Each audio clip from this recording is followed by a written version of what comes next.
Selamat pagi semuanya. Pagi Bu, selamat pagi. Pagi Bu. Assalamualaikum warahmatullahi wabarakatuh. Waalaikumsalam. Waalaikumsalam warahmatullahi wabarakatuh. Oke, semoga sehat-sehat. Suara saya terdengar jelas nggak oleh Anda? Terdengar Bu. Jelas Bu. Terdengar, oke. Jelas. Materinya sudah diterima ya? Punten saya baru bisa share pagi ini ya. Kemarin ada beberapa hal, ada halangan jadi nggak bisa share kemarin. Udah sempat dilihat dulu atau belum? Sudah Bu. Sudah Raffi, oke. Iya Bu. Baik. Kita akan lanjutkan. Kalau kemarin kita bicara tentang hakikat ilmu pengetahuan, lalu sedikit bicara tentang nasionalisme dan multikulturalisme. Hari ini kita akan coba membahas melihat bagaimana sebuah kehidupan sosial itu sebagai sebuah sistem sosial gitu ya. Jadi kalau saya boleh cerita sedikit ya, teori sistem ini diadopsi dari ilmu pasti. Jadi ilmu sosial itu mengadopsi satu teori dari ilmu pasti, jelasnya dari ilmu biologi ya. Kalau kita pernah belajar biologi nggak dulu? Pernah Bu. Ada yang belajar biologi nggak? Pernah. Pasti pernah belajar tentang anatomi tubuh kan? Iya Bu. Benar ya, Ariana. Oke. Nah, kalau kita bicara anatomi tubuh kan tubuh kita sebagai sistem biologis ya, ada kepala, ada di kepala itu ada mata, ada telinga, ada hidung, ada panca indera yang disebut biasanya panca indera yang punya fungsi yang luar biasa gitu ya. Jadi kalau satu terganggu, jadi kalau misalnya satu dari Anda merasa sakit gigi itu dampaknya bukan hanya ke urusan di seputar mulut ya, tapi seluruh tubuh kita akan terasa tidak enak. Nah, itu sebagai satu analogi sistem secara biologis. Nah, jadi ada keterkaitan antara apa yang ada di dalam tubuh kita. Jadi kalau satu terjadi masalah, yang lain juga bisa ikut mengalami kendalanya atau masalahnya gitu ya. Dan kalau masalah itu sudah diatasi, jadi kalau sakit giginya diatasi ya kita akan merasa nyaman kembali tubuhnya gitu. Nah, logika itu diadopsi ke dalam ilmu sosial sehingga disebut sebagai sistem sosial. Nah, kita melihatnya di sini adalah misalnya kita melakukan kajian tentang satu keluarga misalnya. Keluarga itu kan terdiri dari orang tua, anak, mungkin ada orang lain kerabat yang tinggal di situ. Nah, itu kita anggap sebagai unsur-unsur dari satu sistem gitu ya. Nah, ada keterkaitan satu dengan yang lain, orang tua ada keterkaitan dengan anak ada keterkaitan dengan orang tuanya, demikian juga dengan orang-orang lain atau pihak-pihak lain yang memang tinggal di situ. Dan itulah yang menggambarkan bagaimana sebuah keluarga itu hidup berproses ya dalam keseharian. Oke. Nah, kurang lebih itu yang akan kita bahas hari ini. Tapi untuk mengawali pertemuan hari ini, kalau boleh saya boleh share satu video gak? Ini agak panjang sih tapi nggak apa-apa. Saya ingin mengenalkan pada Anda tentang satu fenomena gitu ya. Pasti pernah kenal yang namanya warteg kan? Warung Tegal. Kenal Bu. Atau mungkin ada yang berasal dari Tegal mungkin di sini.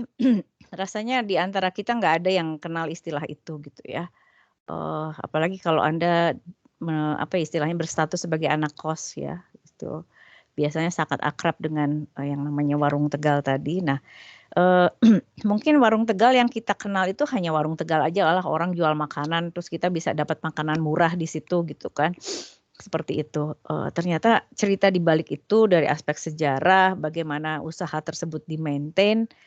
Kalau menurut saya ya, makanya kenapa saya share video ini, itu seolah-olah bisa jadi contoh dari yang namanya tadi kajian secara sistem. Jadi bagaimana mereka membina atau mempertahankan usaha ini tuh sebagai sebuah usaha keluarga gitu ya. Bahkan bisa jadi juga bukan hanya usaha keluarga ya, ini bisa jadi sebuah usaha komunitas gitu ya. Jadi mereka bisa nolongin tetangganya yang nggak punya kerjaan, diajak ke kota besar untuk misalnya jadi tukang cuci piring di warung Tegalnya tadi atau apa gitu ya, tukang potong sayuran atau tukang potong-potong bahan makanan yang lain yang akan diolah gitu ya. Nah, ternyata ini adalah sebuah komunitas yang cukup besar gitu ya. Jadi mungkin kita kenalnya hanya yang kita tahu gitu ya. Yang kita kenali dalam keseharian ya hanya orang jual makanan lah, orang biasa gitu. Dan ternyata ini omsetnya luar biasa dan kalau di kampungnya mereka ternyata hidup berkecukupan gitu ya. Kita akan coba lihat dulu videonya kalau tidak berkeberatan. Mau saya tayangkan videonya dulu? Boleh, Bu. Boleh biar nggak ngantuk ya. Oke, ini karena cuacanya agak-agak membuat kita rada-rada super mager ya ini. Jadi malas gerak, apalagi ini online gitu ya. Nah, saya akan coba tayangkan dulu videonya supaya bisa lebih optimal. Saya izin off cam ya. Jadi silahkan Anda saksikan videonya. Nanti setelah itu saya akan coba kaitkan video tersebut dengan materi bahasan kita di slide paparan pada hari ini. Oke ya, sebentar saya coba putarkan dan Anda bisa saksikan.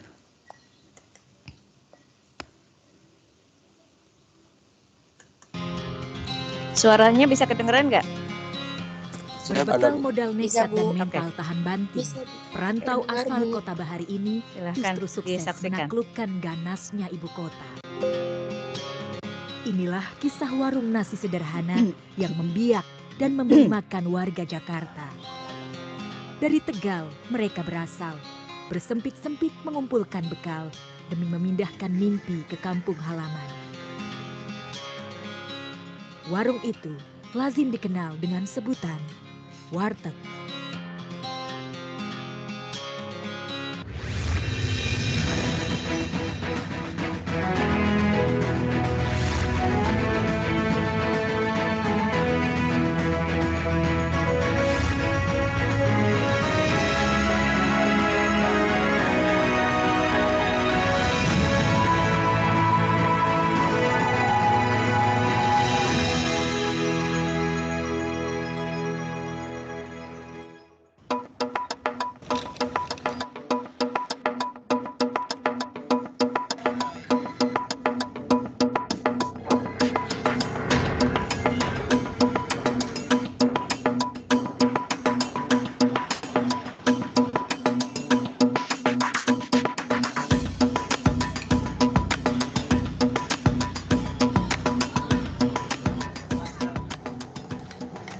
Datang ke Jakarta tidak semata-mata kita mencari makan, ya. Tetapi yang lebih penting lagi, kita mengabdi untuk memberikan makan kepada orang Jakarta. Uang yang dia dapat di Jakarta kan banyak ya mereka kumpulkan. Di desa mereka bikin. Jadi memindahkan mimpi dari Jakarta ke desa gitu loh. Itu kayak gitu.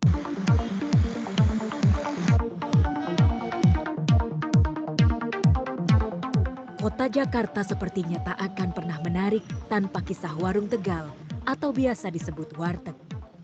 Perjalanan warteg yang menyebar ke Saintero ibu kota ternyata tak begitu saja terjadi. Konon, cikal bakalnya berawal sejak Kerajaan Mataram. Kemampuan wong Tegal meramu masakan sederhana nan cepat makin masyhur seiring dengan gairah pembangunan ibu kota.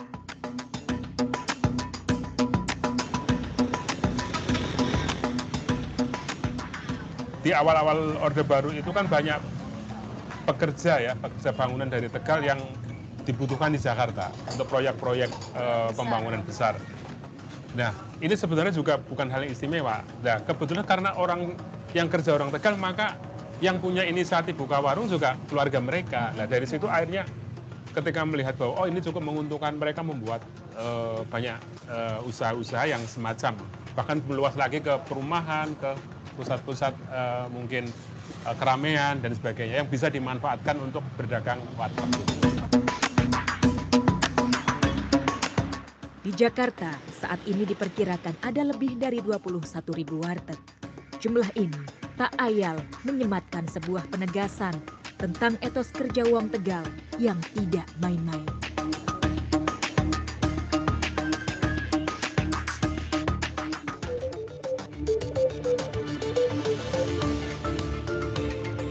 4 desa di Kabupaten Tegal, yakni Sidakaton, Sidapurna, Cabawan, dan Kerandon, bisa menjadi gambaran kesuksesan warteg di ibu kota. Rumah-rumah megah yang kosong inilah yang dibangun dari keringat para pemilik warteg. Ya, sang pemilik selama berbulan-bulan lamanya meninggalkan rumah mereka untuk mengurus wartegnya di ibu kota. Ya itu, mereka tadi yang saya bilang, kalau sudah ini orang Tegal ini yang makanya orang warteg terutama ini hebatnya. Dia merantau tapi dia mikirkan desanya, kita bangun desanya, Mbak. Ya, jadi maaf ngomong makan di Jakarta, buangnya di Perak Tegal. Jadi itu, jadi orang warteg terutama begitu dituntut harus prihatin, kerja keras ya, dengan segala macam ya cara yang penting halal. Target sekian lama harus bisa bangun rumah. Namun, lika-liku pemilik warteg di Jakarta tak selamanya mulus. Setidaknya begitulah kisah yang dituturkan Haji Dasir, pria yang telah 47 tahun menggeluti bisnis warteg. Banyakan itulah bergajul. Bukannya preman, bergajul. Banyak juga yang datang terus makan nggak bayar gitu-gitu. Itu udah wajar itu sih. Udah wajar. Udah wajar tiap malam. Uh-huh.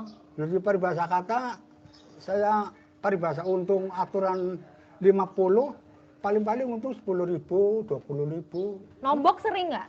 Ya Belum nombok enggak. sih enggak. Oh. Nombok sih enggak, alhamdulillah, cuman gitu untungnya tipis. Untungnya tipis. Karena orang dari polsek aja kadang-kala, ini bungkus 5 mas, iya. Bungkus tadi ditantar komandannya kemari, ya hilang. Komandannya nggak pernah ke situ. Itu dari polisi, begitu juga. Apalagi dari bergajul. Ada momen nggak waktu mungkin kecil dulu Mas Hanyoto melihat yang nggak terlupakan gitu loh pada saat perjuangan mungkin Bapak pas membangun bisnis ini sampai sekarang bisa sampai sekarang? Ya saya ingat dulu ikut Bapak itu umur berapa ya? Dulu saya diajak ke warung. Saya kalau mau ngantuk nggak bisa pulang karena orang tuanya masih di warung. Di rumah nggak ada yang nungguin, saya terpaksa tidur di atas karung beras. Iya. Dan itu hal yang biasa pada saat itu. Iya, udah biasa itu. Oke. Tapi justru itu yang membuat Anda tuh nggak boleh menyerah ya, meneruskan perjuangan Ya. Bapak. Orang kita melatih sama anak gitu sih ya. Bapak nggak apa-apa tuh ya, ya udah kalau mau tidur di atas karung beras ya nggak apa-apa gitu. Ya, yang penting kan untuk istirahat. Jangan sampai kita terlalu pusing gitu, jangan. Yang kita ngadepin orang kan sampai matanya kuyang-kuyang begitu lalu gue nyari. Macam-macam lah kalau siang. Kini kelima anak Haji Dasir bergantian mengelola warteg Warmo rintisannya. Bahkan 2 anaknya membuka sendiri bisnis warteg di luar warisan keluarga.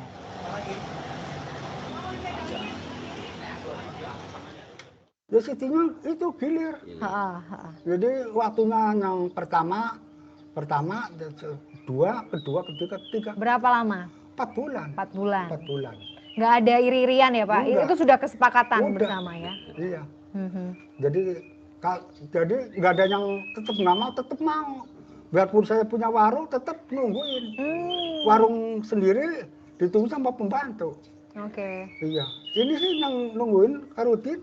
Kan warungnya 2. Iya. Di Tebet, di Kebun Jeruk. Di Kebun Jeruk betul, Iya. betul. Buka 24 jam, terus bisa terima pesanan kalau misalnya kita ada butuh 100, langsung datang, langsung bisa dilayanin. Kalau di tempat lain kayaknya harus, waduh tunggu deh besok. Biasanya. Setahun bisa omsetnya ratusan juta dong.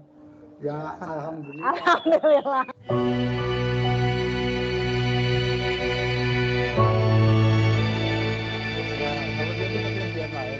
Zaman mulai berubah. Kini pengelola warteg sudah mulai kesulitan mencari pelayan. Beragam lapangan pekerjaan yang kini tumbuh membuat setiap orang memiliki banyak pilihan.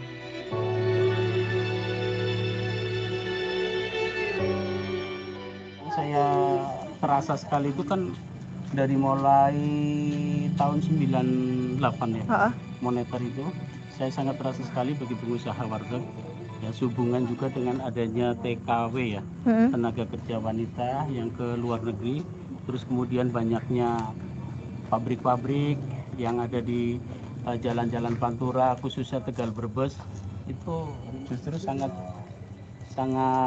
sekali, sangat terasa Mempengaruhi. sekali. Sulit sekali untuk nyari. Sulit untuk mencari tenaga kerja, khususnya untuk ke warung Tegal. Warung Tegal. Ini Mbak. Isi Bu.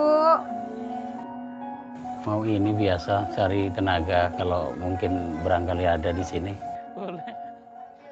Selain susah, mendapatkan pelayan warteg juga tak murah. Untuk satu kepala, juragan warteg harus mengeluarkan setidaknya Rp1,5 juta. Ini baru uang panjar saja.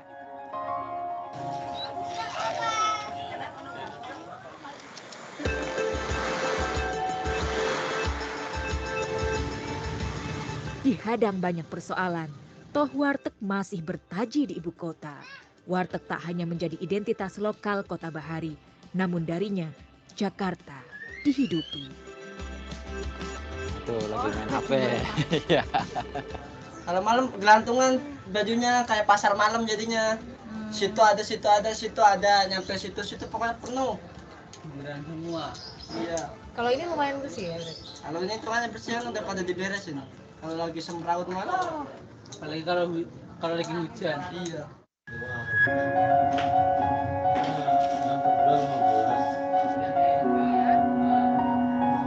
Hati-hati ya.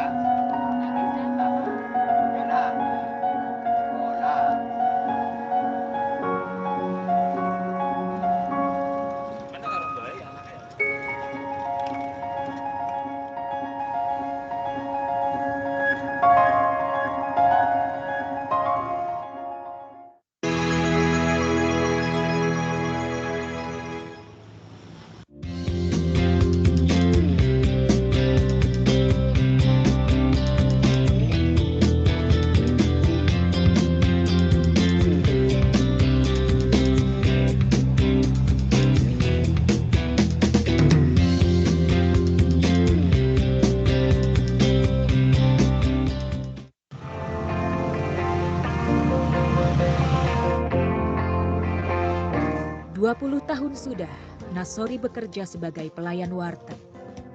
Dari warteg, ia bisa menghidupi istri dan kedua anaknya. Bekerja sebagai pelayan warteg membuatnya harus meninggalkan keluarga selama berbulan-bulan.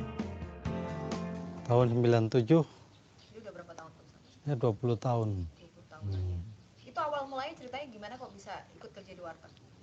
Ya akhirnya diajak dulu. Sama yang punya itu warteg. Warteg siapa? Warmo. Itu pertama kali di sana? Iya.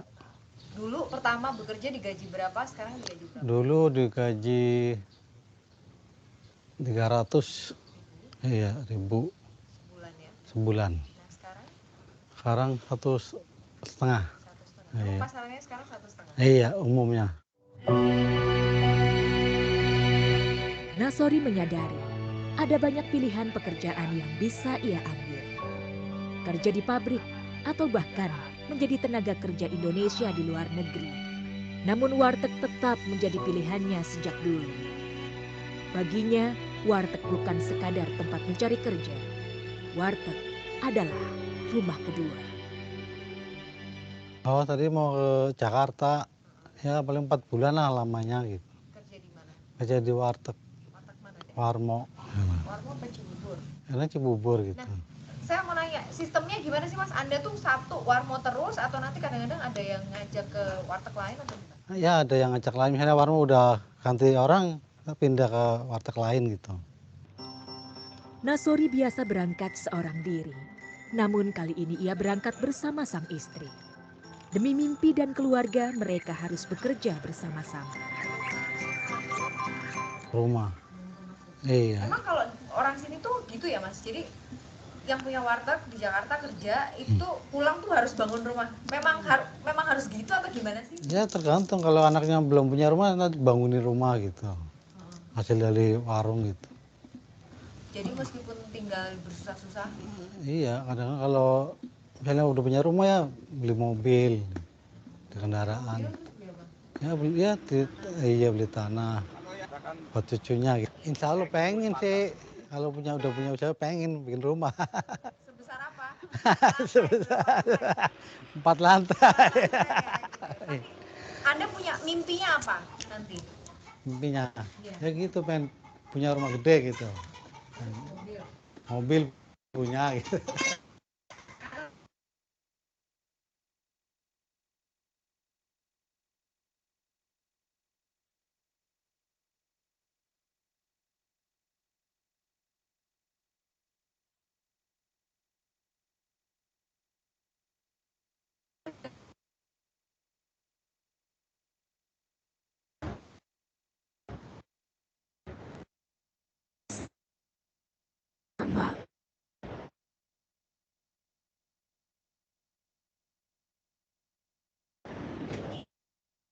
Tak pernah berhenti menarik siapa saja ke pusat.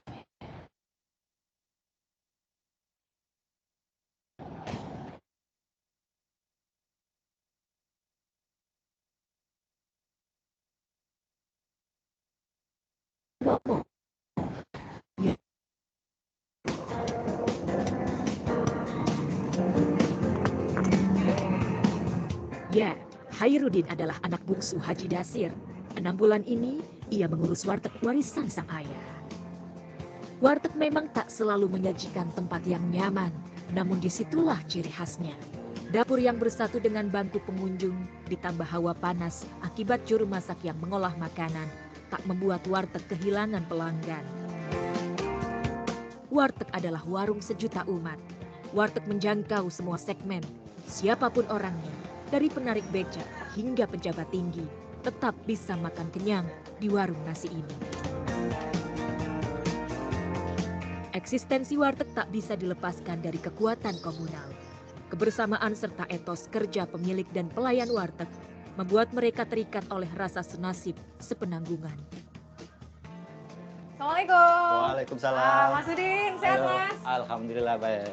Akhirnya saya ketemu langsung di tempat Iya. tinggalnya nih. Iya, Memang ini. di sini ya Mas ya? Iya, di sini Semuanya Pak. pada Iya, tinggal buat di sini? istirahat semuanya di sini. Oh gitu. Iya. Kayaknya ada 2 lantai. Kalau yang bawah Kalau yang bawah buat keluarga. buat keluarga. Keluarga. Kalau yang di atas buat karyawan semuanya. Buat karyawan. Iya. Jadi Mas tinggal di sini. Jadi Di siapapun yang jaga warteg harus tinggal di sini nanti. Harus semuanya. Harus. Wajib. Wajib. Iya, nggak Jadi boleh Mas di sama luar. istri sama anak. Sama anak di sini. Kok boleh lihat ke atas nggak Mas? Ya nggak apa-apa, silakan. Berarti kan kalau di atas kan berjubel ya, maksudnya Iya. banyak orang gitu tidurnya pada Ya di kan atas semua. kan di shift, jadi kan Oh, di separuh. Ya nggak berjubel juga. Saya boleh lihat ke atas nggak? Boleh, silakan. Intip-intip, mari. Ya monggo. Ya. Rumah sederhana di Gang Jakarta yang padat, ditinggali oleh lebih dari 20 orang. Bersempit-sempit, namun mereka menikmati hidup dalam kesederhanaan.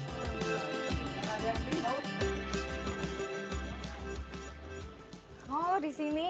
Iya, maaf nih Nggak berantakan. apa-apa Mas, Memang ini apa adanya begitu ya. Iya. Ada berapa kamar Mas di sini Mas? Ada 4. Ada 4. 4. Kok pada sepi, pada di mana nih? Pada tidur, istirahat. Oh, lihat ya. Coba di mana? Ya ini sini ada. Nah, Oh iya. ya tuh Ada yang tidur. pada tidur. Kalau di sini ada ngumpul nggak sih? Ya tuh. Pada mainan HP. Halo. Ini shift. Shift malam. Malam. Shift malam. Kalau shift malam mereka berangkat ke warungnya jam berapa Mas? Jam 7 malam. Jam 7 malam ya. 7 malam.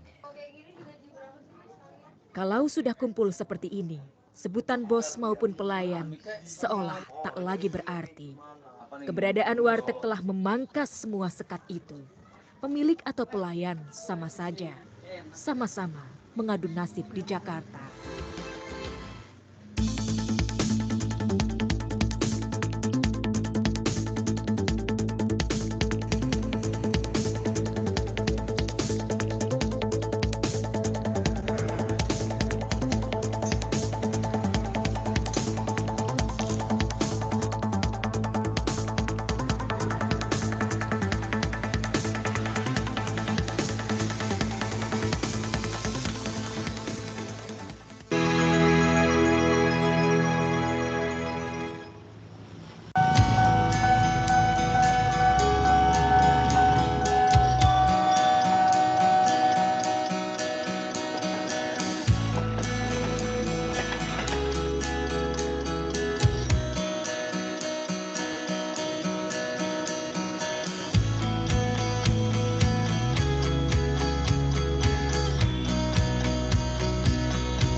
konsep warteg konvensional kini sudah mulai mengalami banyak inovasi.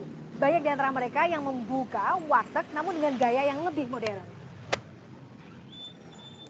Mereka menawarkan variasi menu yang beragam dan juga kenyamanan di tempat makan. Inilah rupa warteg dengan sentuhan modern. Sekilas warung nasi yang berlokasi di Kemang ini terlihat seperti kafe. Namun jangan salah, menu yang disajikan tak berbeda dengan menu rumahan seperti warteg-warteg kebanyakan. Interior yang berkonsep modern minimalis membuat warteg ini menawarkan suasana bersantap ala warteg yang berbeda.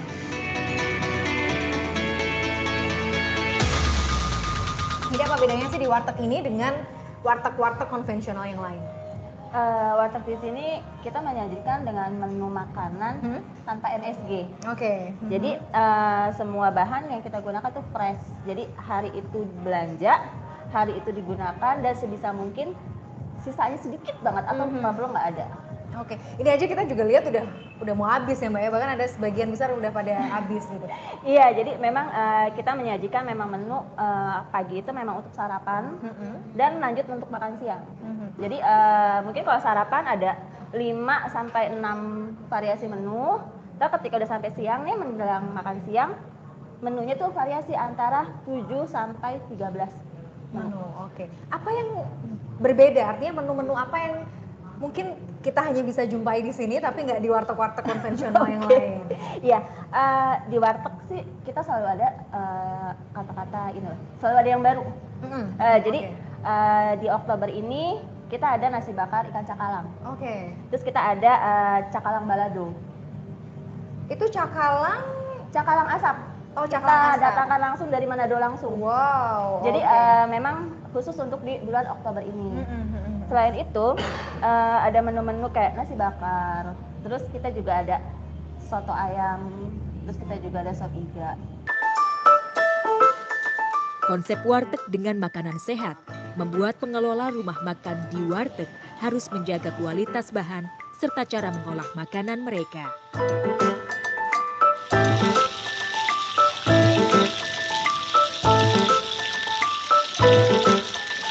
Oke, itu tadi untuk menunya. Nah, di dapurnya kan juga menarik. Tadi Anda sampaikan no MSG juga. Bagaimana dengan bahannya? Bahan kita kualitas fresh. bahan juga dijaga. Ya, bahan fresh. Jadi mulai dari sayur-sayuran, terus mulai dari bumbu dapur, kayak ini loh.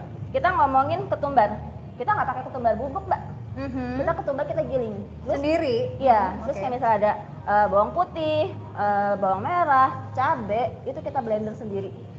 Jadi Mbak kalau misalnya bisa lihat dapur kita pasti Mbak akan nemuin tuh ada kotak-kotak yang isinya bumbu-bumbu dan itu yang akan dipakai pada hari itu. Oke. Itu sih Mbak.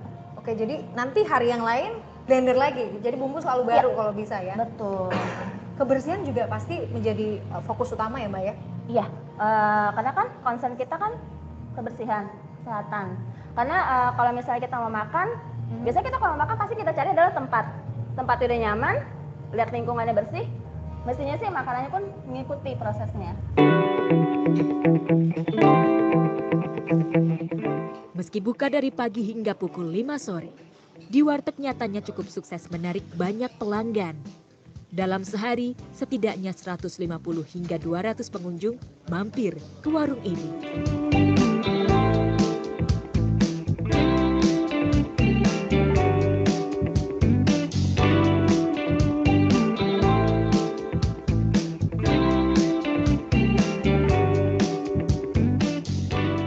Kenapa memilih makan di warteg? Karena selain dekat dari kantor, aku ngelihat konsep dari wartegnya sendiri beda ya sama warteg-warteg yang lain. Mulai dari masuk kita langsung ngambil nasi, ngambil lauknya sendiri gitu kan. Terus juga dari suasananya juga enak, nyaman, lucu gitu. Terus ada live musiknya gitu kan dan memang yang jaganya pun ramah-ramah gitu. Rasanya gimana? Variasi menu dan rasanya beda banget. Di sini kan memang mereka non MSG juga kan Mbak. Variasi menu sih kita aku sih menurut aku hampir mirip dengan di rumah ya. Jadi ngerasa kayak makan di rumah aja makan siang gitu. Terus rasanya juga lebih rasanya lebih enak dan memang sehat juga ya. Kreativitas dalam menarik perhatian pelanggan membuat warteg kini tak lagi dicap sebagai warung nasi kelas bawah. Warteg sejatinya adalah bagian dari kehidupan kaum urban. Darinya, kita mendapat santapan lezat, mengenyangkan tanpa harus cemas kantong bakal jebol. Apapun bungkusnya, modern atau lawas, warteg tak lagi identik dengan Tegal semata. Warteg adalah warung nasi kebanggaan bangsa, tumpuan santapan warga ibu kota.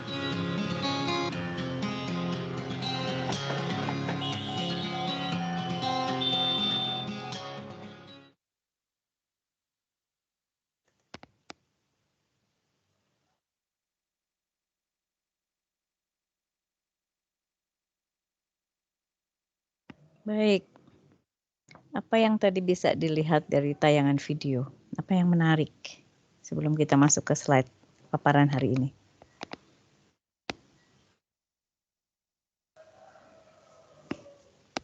Halo. Izin menjawab, Bu. Oh, mangga silahkan. Siapa? Oh, Diva. Siapa Firly. yang mau jawab? Oh, Firly. Mangga silahkan. Firly, gimana? Apa yang menarik menurut Anda? Menurut saya sekarang warteg tuh udah berubah gitu, Bu. Udah nggak dipandang usaha kecil lagi gitu. Terus inovasi-inovasi warteg juga udah udah mulai berkembang gitu. Jadi kayak restoran gitu ya tempatnya, lebih bersih, lebih nyaman gitu. Terus udah nggak susah lagi gitu, Bu, nyari pelayan-pelayan kayak dulu kan udah susah gitu dulu mah nyari pelayan-pelayan. Kalau sekarang mungkin lebih gampang gitu, Bu. Soalnya banyak juga gitu lumayan banyak sekarang pengangguran gitu, Bu. Gitu sih, Bu. Oke. Terima kasih. Baik, terima kasih Firly. Anda tadi secara istilahnya penekanannya lebih pada ke aspek perubahan dari warteg ya. Memang tadi di akhir dari tayangan video di situ bisa kita lihat bagaimana orang terinspirasi dengan keberadaan warteg sehingga dia menyajikan beragam makanan seperti halnya yang biasa kita temukan di warteg. Mungkin tadi yang agak membedakan dia nggak pakai MSG. Kalau di warteg biasanya masih digunakan sih beberapa gitu ya. Oke. Terima kasih Firly. Yang lain mungkin ada yang mau kasih komen? Diva, Bu. Boleh Diva, gimana? Mau kasih komen gimana? Kalau Diva lebih lihat ke budayanya sih, Bu. Jadi budaya orang Tegal yang berani merantau gitu, pergi ke luar daerah Tegal untuk mempertahankan budaya yang buka warung Tegal sampai turun temurun ke anak-anak gitu, Bu. Oke, lihat dari itunya ya. Oke. Baik, yang lainnya mungkin selain Diva sama Firly? Izin menjawab, Bu. Coba berpendapat. Oh. Oke, ini ada Maya, ada Agung. Mau siapa dulu? Saya mungkin tadi Agung dulu boleh ya. Maya ya, setelah Agung nanti ya. Tadi melihat Bu. Sebenarnya itu lapar gitu, Bu. Pengen ke warung. Agung agak keras dikit suaranya ya. Halo, Bu. Ya, iya udah kedengaran. Ya, baik. Melihat video tadi, Bu, jadi saya itu jadi lapar, jadi pengen ke warung Tegal. Jadi langsung punya inspirasi mau ke warteg siang ini ya. Iya, Bu. Jadi karena gimana? Warung Tegal itu sudah merajalela ya, Bu. Tidak hanya di Jakarta, tetapi di Bandung, Sumedang pun sudah banyak. Yang saya salutkan Anda di Sumedang? Iya, betul, Bu. Yang saya salutkan itu etos kerja dari orang Tegal itu yang patut dicontoh gitu, Bu. Mereka berusaha bekerja keras, dan saya melihat seperti peribahasa begini, Bu. Bersusah-susah dahulu, bersenang-senang kemudian. Mereka rela hidup di kontrakan yang kurang nyaman, dan ketika pulang menuai hasilnya, mereka bisa memiliki rumah yang cukup mewah gitu, Bu. Oke, Anda menyoroti dari sisi aspek ekonomisnya ya. Jadi mereka memperoleh keuntungan secara ekonomis, lalu mereka manfaatkan itu untuk bisa memperbaiki kondisi ekonomi di tempat asalnya. Oke, makasih Agung ya. Mangga nanti silahkan cari warteg setelah ini ya. Oke, mohon maaf nih kalau pagi-pagi Bu Arun ini bikin bikin lapar. Saya juga nontonnya lapar juga sih gitu ya. Oke, makasih Agung. Maya, silahkan Maya. Gimana komennya? Iya, terima kasih Bu. Saya mau menarik yang itu Bu, pernyataan Kepala Koperasi Wartegnya yang bilang kita itu bukan sekedar mencari uang sama nyari makan aja, tetapi kita juga fokus memberi makan orang-orang gitu Bu. Jadi ada sisi kemanusiaannya, sisi sosialnya gitu. Jadi peduli sama orang lain, sama mungkin asupan makanan orang lain mereka peduli gitu. Jadi saya lihat dari itunya sih Bu, menarik dari situnya. Oke, ya. Ngasih makan orang ibu kota, dan orang ibu kota juga bukan semuanya orang yang punya kekayaan melimpah ya Maya. Jadi kita juga happy-happy aja kan, sangat happy kalau bisa nemuin makanan yang layak makan ya. Terus harganya sangat terjangkau gitu ya. Oke, jadi ada pertimbangan kemanusiaan ke situ. Oke, siapa lagi yang mau kasih komen? Satu lagi mungkin sebelum saya tayangkan slide materi perkuliahan hari ini. Oke, boleh. Siapa ini? Ariana, Bu. Ariana, oke. Gimana Ariana? Agak keras sedikit suaranya ya. Iya Bu, jadi menurut saya gitu, warung Tegal itu yang asalnya berawal cuman kayak dari Tegal doang, mereka tuh bisa menyebar gitu Bu, jadi penting di beberapa wilayah di Indonesia, bahkan sekarang hampir di seluruh Indonesia kayak ada gitu warteg, jadi mereka menyebar di beberapa wilayah dan mereka juga bisa berpengaruh di wilayah-wilayah tersebut gitu Bu, bisa berkembang dan berpengaruh. Oke, berarti Anda bicara tentang migrasi penduduk ya, di sini migrasi penduduk dan dia mencari kesempatan ekonomis di situ. Oke, baik, terima kasih untuk beberapa rekan yang sudah mengemukakan pendapatnya. Izin saya untuk tayangkan slide-nya untuk hari ini, dan nanti kita akan coba kaitkan materi slide kita dengan video tadi yang sudah disaksikan. Oke ya.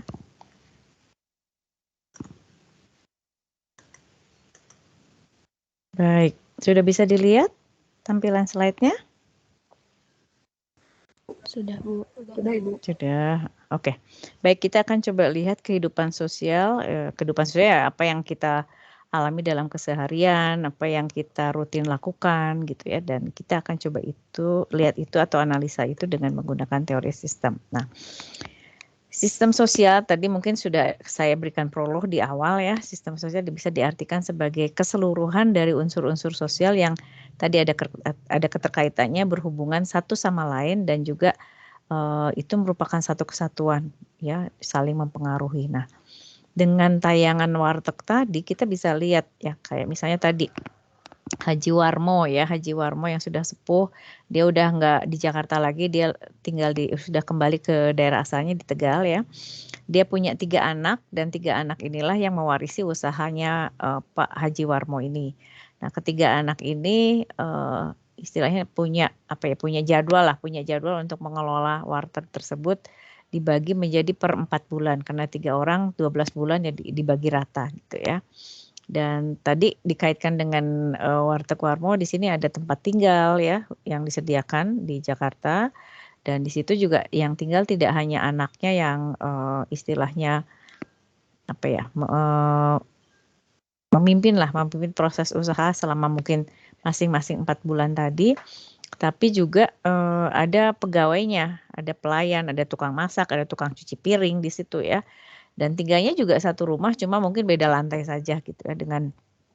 Mungkin kalau kita bisa lihat di situ dengan tinggal secara sederhana di Jakarta, tapi mereka punya keuntungan secara ekonomis mungkin ya. Dan tadi bisa dilihat kalau di Tegal rumah mereka luar biasa gitu ya. Para pengusaha warteg ini rumahnya cukup mentereng gitu ya, dan beberapa dari mereka yang kerja sebagai pelayan pun ada yang masih bercita-cita untuk memperbaiki rumah mereka, tapi ada juga yang sudah bisa mampu memperbaiki rumahnya. Jadi ini tadi mungkin berkaitan juga dengan ketua koperasinya ya, tadi yang mengatakan jadi memberikan makan untuk banyak orang, mungkin tidak hanya untuk, kalau dari perspektif saya, tidak hanya untuk orang Jakarta saja atau orang-orang yang tinggal di kota besar gitu ya, yang membeli makanan di warteg, tapi juga sebetulnya ini menjadi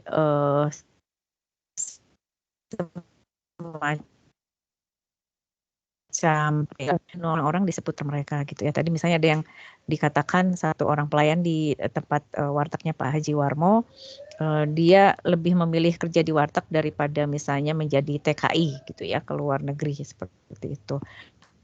Atau kerja di pabrik gitu ya, seperti itu. Karena ternyata dia juga bisa memanfaatkan keleluasaan. Jadi mereka tidak terikat secara ketat di situ. Jadi kalau misalnya sama Pak Haji Warmo selesai nih, misalnya dalam 4 bulan misalnya begitu, sama anaknya Pak Haji Warmo kerja di situ. Nah dia diperbolehkan untuk kerja di warteg lain.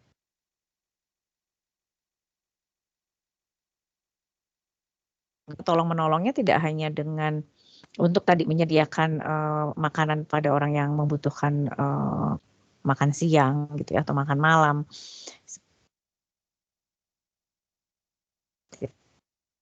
Buka 24 jam meskipun nggak semua gitu ya.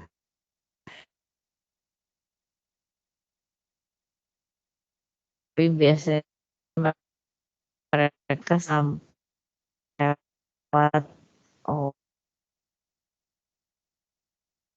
waktu misalnya kalau kita bicara contohnya contoh kasusnya Pak Haji Warmo, tapi lebih dari itu gitu ya, lebih dari itu. Oke.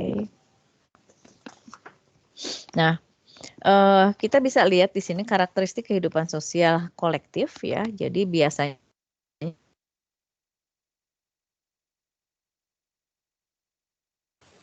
Ibu, mohon maaf, suaranya putus-putus, Ibu. Bagian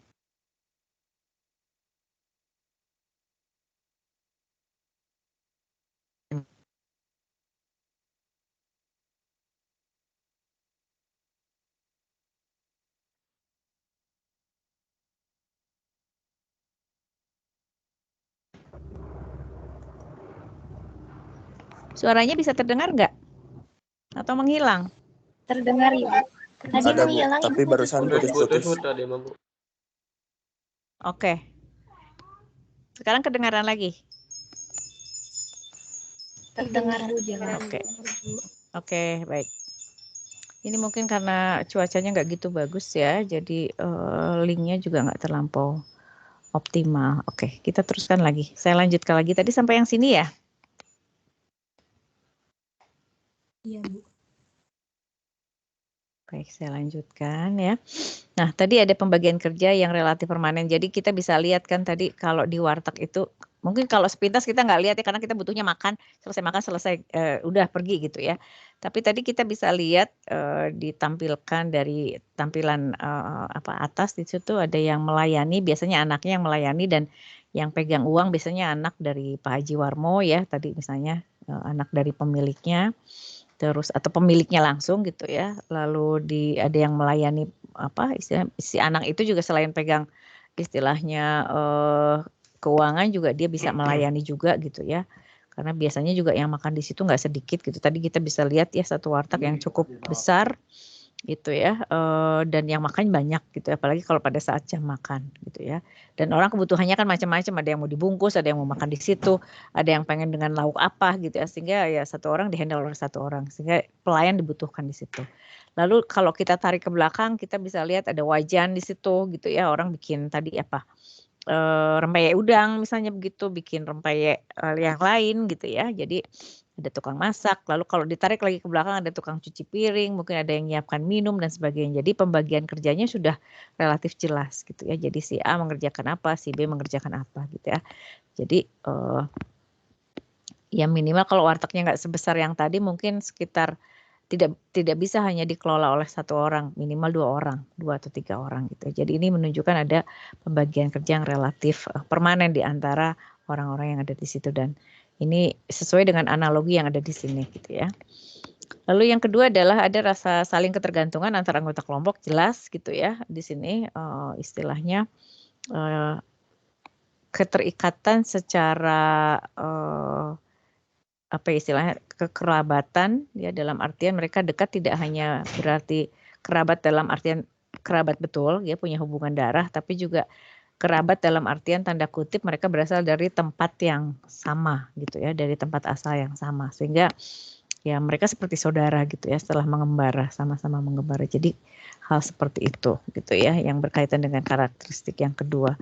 Lalu yang ketiga adalah kerjasama antar anggota ini dilandasi oleh sistem nilai atau norma yang disepakati. Jadi ya ada kesepakatan gitu ya. Mereka harus tinggal tadi jadi nggak boleh mencar-mencar, tinggalnya harus di situ. Jadi sudah disediakan akomodasinya.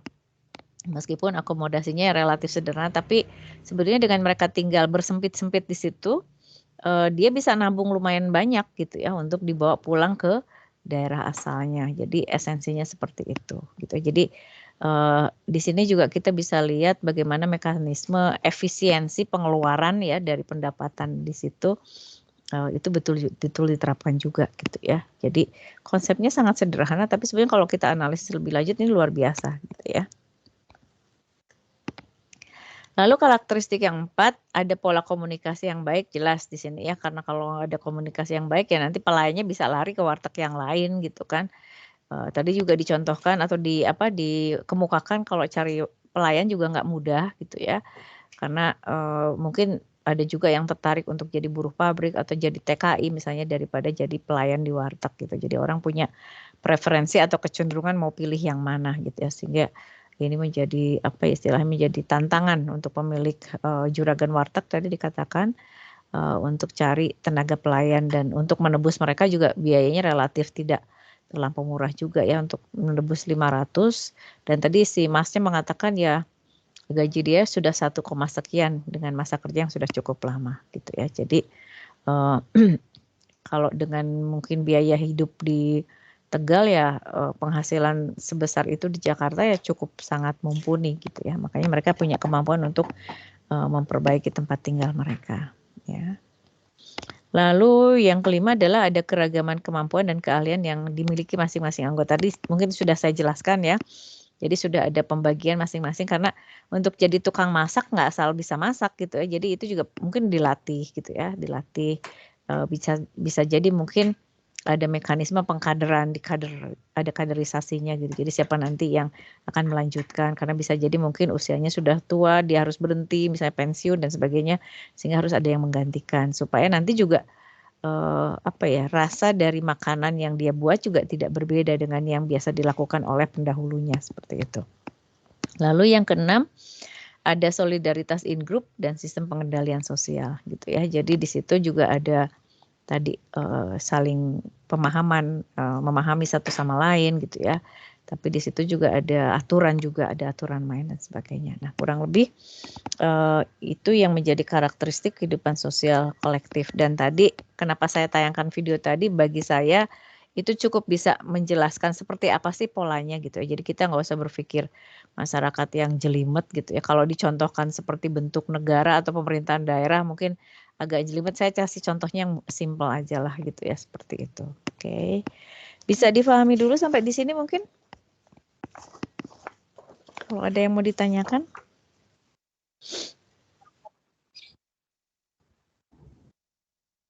Halo? Jelas? Jelas. Jelas, Bu. Jelas. Belum ada pertanyaan. Oke, siap. Jelas, Bu. Baik, saya lanjutkan ya. Nah, tadi kan kita bicara tentang sistem sosial, sekarang kita bicara tentang struktur sosial. Nah, struktur sosial ini kalau dilihat dari dua definisi ilmu, yaitu menurut ilmu antropologi sosial dan ilmu sosiologi. Nah, menurut antropologi sosial, struktur sosial ini mengacu pada organisasi sosial. Sementara kalau dari ilmu sosiologi ini berkaitan dengan pola hubungan timbal balik antar unsur di dalam sebuah organisasi sosial. Jadi bedanya itu, yang satu bicara organisasinya, yang satu bicara apa yang ada di dalam organisasi itu, proses interaksi yang ada di situ. Jadi itu yang membedakan gitu ya. Oke. Nah, struktur sosial bisa diterjemahkan sebagai sebuah tatanan hierarkis ya dari hubungan-hubungan sosial dalam masyarakat dan menempatkan pihak-pihak tertentu dalam posisi sosial tertentu ya. Lalu mereka juga nanti akan punya tugas dan kewajiban gitu ya.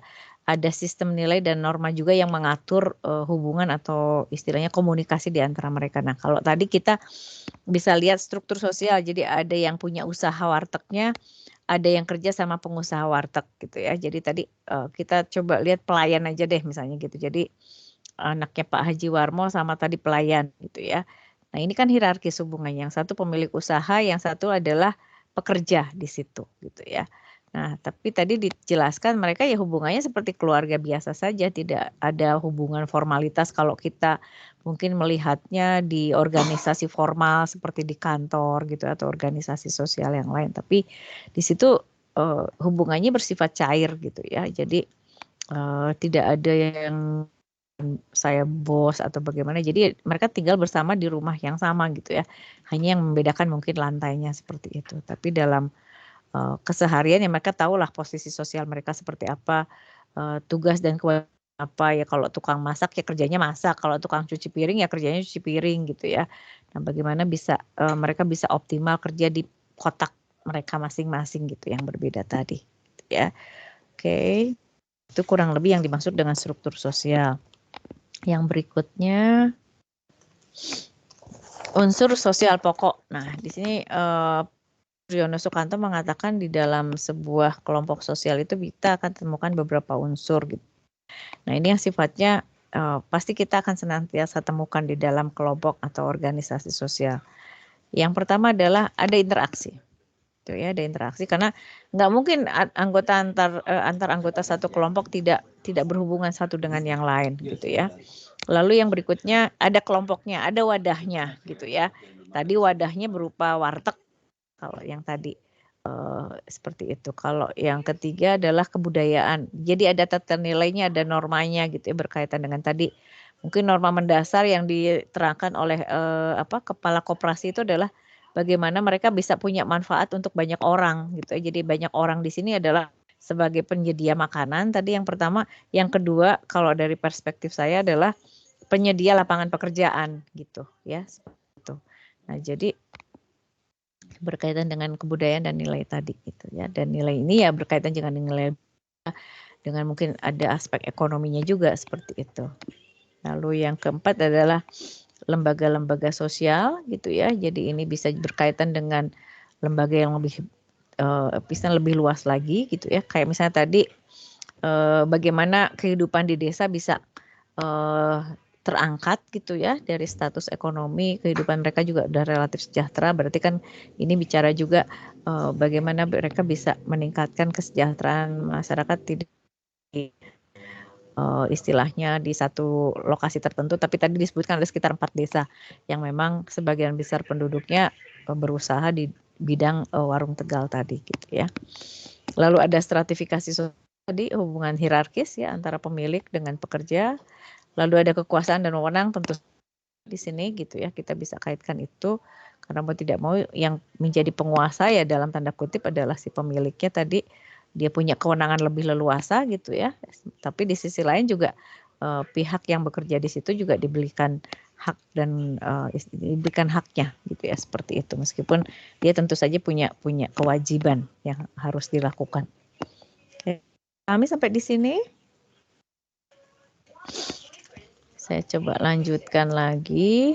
Kalau ada yang mau ditanyakan saya diinterupsi saja ya langsung oleh Anda. Yang berikutnya adalah dimensi di dalam struktur sosial. Ada 4 dimensi ya. Dimensi yang pertama adalah dimensi status sosial ya. Jadi berkaitan dengan tadi kedudukannya. Jadi ini bicara peran seseorang, peran dan fungsinya seseorang. Tadi yang saya katakan ada yang jadi pemilik, ada yang tukang melayani, ada yang tukang masak, ada yang tukang istilahnya cuci piring gitu ya. Mungkin ada tukang belanjanya juga gitu ya, ke pasar dan sebagainya gitu ya. Tukang potong sayur, tukang potong daging dan sebagainya. Jadi itu berkaitan dengan status dan kedudukan.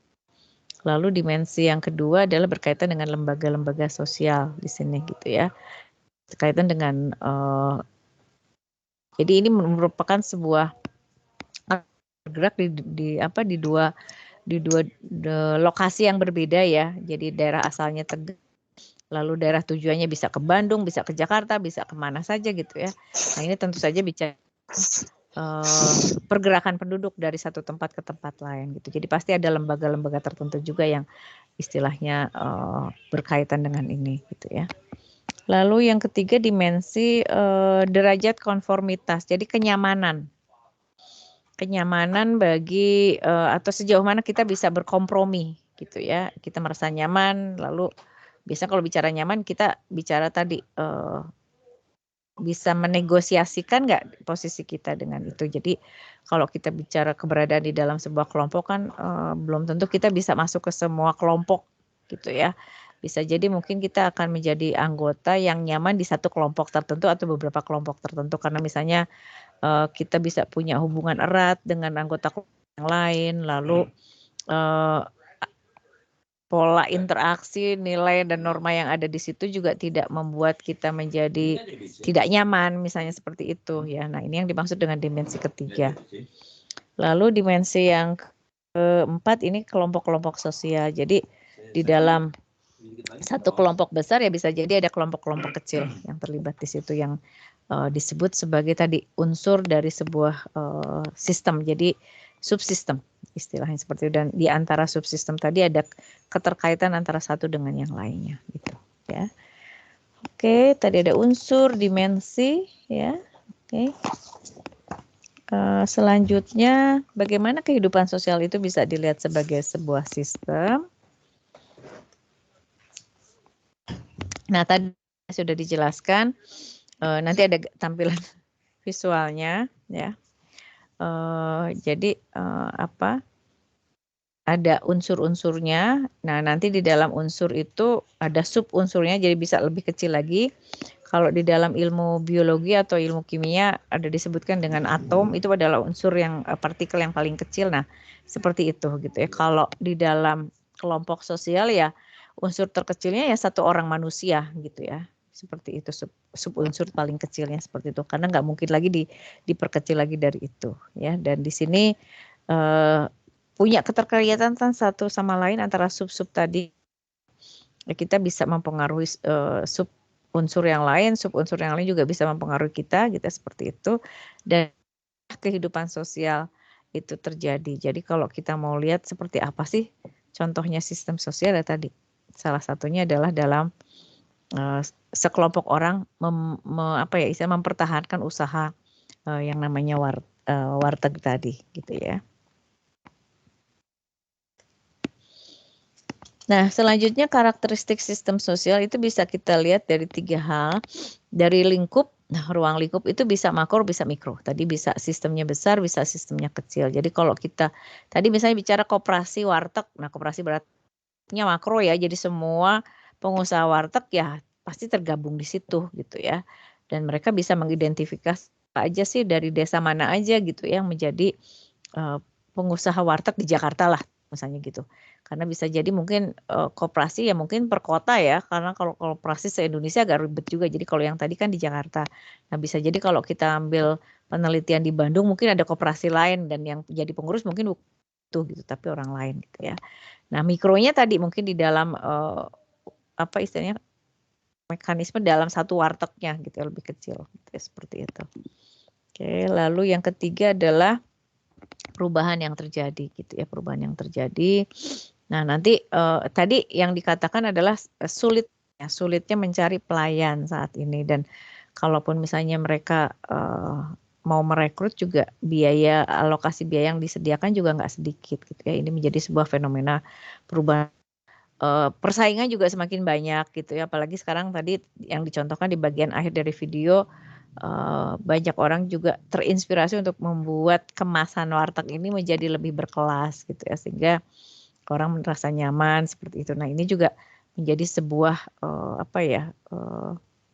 fenomena perubahan gitu, di mana pengusaha warteg yang mungkin lama perlu mempertimbangkan supaya usahanya tetap bisa berjalan gitu ya. Tidak jadi gulung tikar gitu ya. Jadi ada salah satu komentar dari Anda yang mengatakan, Bu, sekarang kan lagi sepi job gitu ya, lagi banyak pengangguran, dengan adanya pandemi bisa jadi ini menjadi salah satu alternatif. Ya, bisa jadi gitu ya. Atau bisa jadi juga mungkin dalam kasus yang ekstrimnya ya wartegnya tutup misalnya begitu ya. Seperti itu. Tapi kalau saya lihat sih selama pandemi makanan itu justru semakin meningkat sih ya. Bahkan saya menemukan ada beberapa warteg yang sudah ada link dengan online ya, jadi kita bisa beli di situ gitu ya. Seperti itu. Dan ini kan sebuah perubahan. Ini sebuah perubahan gitu. Jadi bagaimana mereka juga memanfaatkan teknologi terkini untuk bisa meluaskan usaha mereka gitu ya. Oke. Lalu karakteristik yang ketiga adalah adanya hubungan saling mempengaruhi. Deterministik ini bisa saling menentukan ya, istilahnya tuh ada sebuah dominasi di situ ya. Perubahan yang membawa pada keseimbangan. Jadi kalaupun ada perubahan nanti akan berada dalam kondisi yang imbang lagi gitu ya. Nah, kita akan nanti pelajari ini merupakan salah satu keunggulan dari teori fungsionalisme struktural gitu ya. Bicara tentang keseimbangan sistem. Tapi di sisi lain bisa juga perubahan itu menimbulkan goncangan sistem. Misalnya tadi wartegnya nggak bisa bertahan, tutup gitu ya, gulung tikar. Nah, bisa jadi seperti itu gitu ya. Nah, jadi bisa menimbulkan dampak yang positif atau dampak yang negatif gitu ya. Oke. Namanya perubahan tadi. Nah, kalau Kakak, please. Maaf ya. Ini ada ponakan saya ikut-ikut nimbrung ya. Nah, ini kehidupan sosial ya dalam sebuah sistem. Jadi di sini ada beberapa aspek ya. Ada tujuannya, jadi dalam kehidupan sosial itu pasti punya tujuan, ada nilai, kekuatan tadi ya yang beragam. Pasti ada tekanan. Terus ada hierarkis, lapisan secara sosial gitu ya. Ada status, ada istilahnya pengetahuan, terus afeksi itu adalah perhatian ya pada pihak memang punya interaksi dengan kita. Lalu ada sarana prasarana dan juga ada mekanisme untuk pengendalian atau kontrol. Nah, ini memang sangat rumit kalau mau divisualisasikan seperti ini. Jadi bentuknya seperti jaring. Jadi antar aspek itu ada kaitannya satu sama lain gitu ya, seperti itu. Nah, gini untuk aspeknya. Nah, kalau kita mau visualisasikan misalnya orang terkait dengan nah kurang lebih seperti ini gitu ya. Seperti ini. Jadi bicara sebuah kompleksitas gitu ya. Ada yang mungkin bisa terbuka saling bicara di sini gitu ya. Ada juga yang mungkin punya konsep berpikir yang berbeda satu sama lain, tapi kalau kita bicara sebuah kelompok sosial ya kita bicara sekelompok orang di situ. Gitu yang hidup bersama berusaha menjaga ya istilahnya perasaan orang yang punya hubungan dengan kita gitu seperti itu. Oke. Mungkin itu yang bisa saya share untuk hari ini. Jadi kehidupan masyarakat ini kita bisa lihat dari dengan konsep sistem ya, teori sistem khususnya sistem sosial ya, dan ini istilahnya bicara satu kelompok tersebut terdiri dari beberapa unsur dan antar unsur itu ada keterkaitan atau saling hubungan pengaruh ya satu dengan yang lain. Oke, kurang lebih itu yang bisa saya sampaikan. Silakan kalau ada yang mau ditanyakan.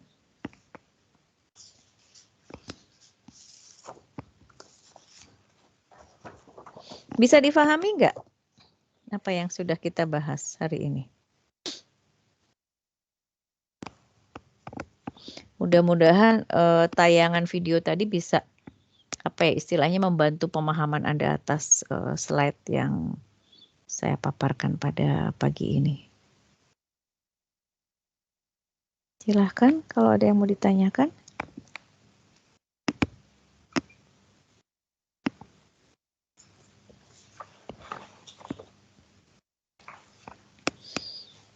Tidak ada? Ibu izin bertanya. Mau tanya apa? Silakan. Ibu kan salah satu karakteristik kehidupan sosial yang kolektif itu salah satunya ada rasa saling ketergantungan antar anggota kelompok. Mungkin tadi saya kurang menangkap, Bu, itu maksudnya gimana ya? Ketergantungan bagaimana? Oke, kalau saya contohkan dengan hubungan antara pengusaha warteg dengan yang kerja, ya. Ya, itu ada ketergantungan secara ekonomis. Jadi orang butuh pekerjaan gitu ya dan dia kerja di situ gitu ya.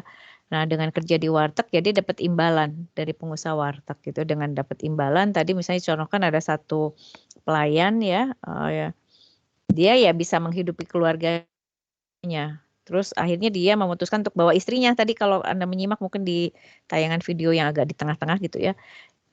Untuk sama-sama kerja di Jakarta sehingga nanti income keluarganya bisa bertambah gitu. Jadi di sini kalau contoh tadi dari warteg ya ketergantungan secara ekonomis gitu, Maya.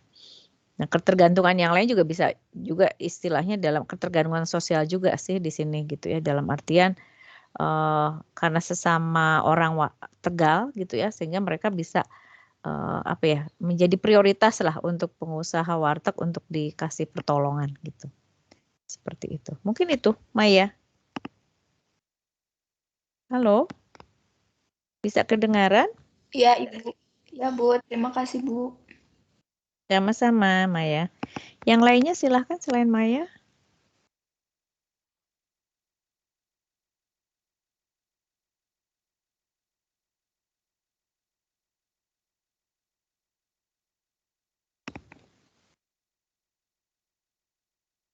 Semoga jelas ya apa yang kita bahas pada hari ini. Ya, jadi intinya kelompok sosial itu dilihat sebagai kelompok yang terdiri dari anggota kelompok ya. Kalau tadi kan analoginya biologi kan tubuh manusia punya berbagai organ tubuh gitu ya. Kalau kelompok sosial punya anggota kelompok gitu. Dan antar anggota kelompok ini ada kebutuhan untuk saling melengkapi. Tadi misalnya pengusaha warteg butuh pelayan butuh pekerjaan gitu ya untuk bisa menghidupi keluarganya sehingga ada hubungan secara sosial maupun secara ekonomis di situ ya, dan mereka terikat di dalam satu kelompok yang namanya usaha warteg tadi gitu ya. Mereka tinggal di situ bersama-sama gitu ya, lalu mereka juga berasal dari lokasi atau tempat asal yang sama. Kurang lebih seperti itu gambarannya di sini ya. Enggak, silahkan ada yang lain mungkin yang mau ditanyakan?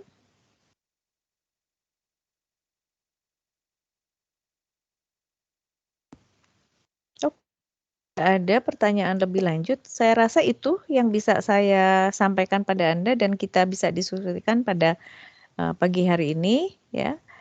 Insya Allah kita akan ketemu lagi minggu depan di pertemuan ketiga dan minggu depan saya akan bicara bagaimana yang namanya kebudayaan dan kehidupan sosial itu berdinamika, bisa berubah gitu ya, seperti itu, dan pun akan ada penugasan pertama untuk Anda.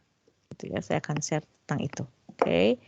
Baik, itu saja yang bisa disampaikan pada hari ini. Terima kasih atas kehadiran dan partisipasinya pada perkuliahan pagi hari ini. Tetap jaga kondisi kesehatan Anda supaya bisa tetap sehat terus. Insya Allah kita ketemu lagi minggu depan di waktu dan link yang sama. Itu yang bisa saya sampaikan. Terima kasih sekali lagi. Wassalamualaikum warahmatullahi wabarakatuh. Waalaikumsalam warahmatullahi wabarakatuh. Terima kasih, Bu. Terima kasih, Bu. Sama-sama. Silakan.